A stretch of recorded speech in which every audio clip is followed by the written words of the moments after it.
Cette fois, on va parler du rêve de mariage en islam.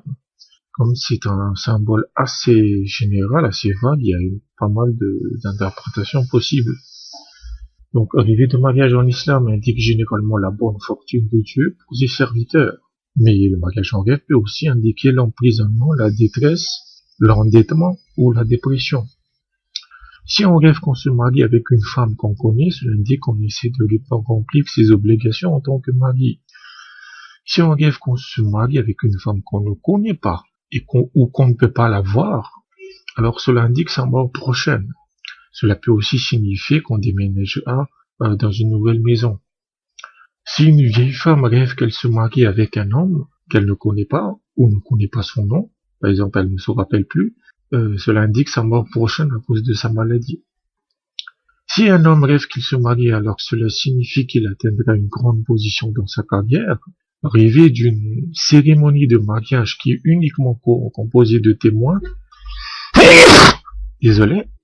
qui est composée uniquement de témoins, il n'y a pas d'invités, cela signifie qu'il a fait un serment avec Dieu. Oui, cela signifie qu'il a fait un serment avec Dieu.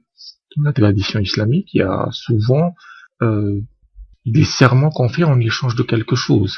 Par exemple, vous êtes malade et vous dites, voilà, je vais aller en pèlerinage si je guéris. Voilà. Et que ce rêve de cérémonie avec uniquement des témoins, c'est un rappel que vous avez fait cette promesse, vous avez fait ce serment et qu'il faut le tenir. Si on rêve qu'on se marie selon des anciennes traditions et qu'il y a une grande fête, cela indique qu'on aura peut-être un nouveau travail et qu'on aura la gloire à cause de ça, grâce à son bon caractère et sa bonne réputation. Le mariage dans un rêve est souvent lié au commerce. Si on rêve qu'on se marie avec une femme et qu'elle meurt quelque temps après son mariage, cela indique qu'on fera un travail dur et difficile, mais qu'on n'obtiendra rien sauf la fatigue, la détresse et la frustration. Pourquoi cette interprétation? Parce que le mariage, c'est la sérénité dans la tradition. Vous avez bagnaudé, vous êtes baladé à droite et à gauche, vous êtes un célibataire, voilà, une maison d'un célibataire, c'est cliché, mais voilà. Mais quand vous vous mariez, vous avez une stabilité qui sera familiale, qui sera, voilà, dans tous les domaines. Ce qui fait que si vous vous mariez avec une femme et qu'elle meurt après ce mariage, c'est que vous ferez énormément de travail, vous aurez un travail pénible, mais soit le salaire sera merdique, sera miséreux, et que vous n'obtiendrez rien, en fait. Si on rêve qu'on se marie avec une femme adultère, cela indique qu'on commet simplement cet acte.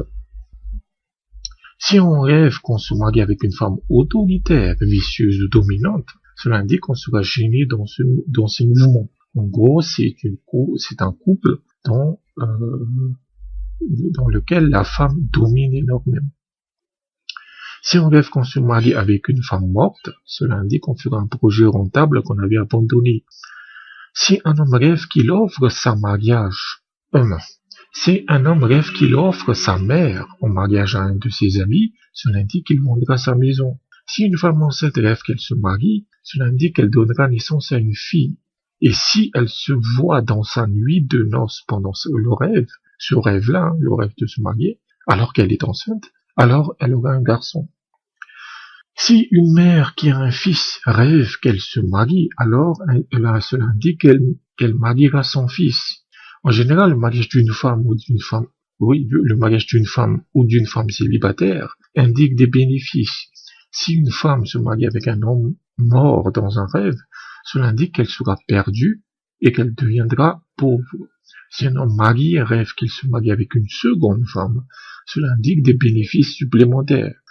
Se marier avec la fille d'un homme érudit dans un rêve indique la prospérité. Si une femme malade rêve qu'elle se marie, si un homme rêve qu'il se marie avec un membre de sa famille possédant un degré de consanguinité, et donc que c'est interdit, dans la tradition islamique, il est interdit de se marier avec un membre de sa famille, cela indique qu'il ne comprend jamais ses liens avec ce membre de sa famille, la personne avec laquelle vous vous mariez.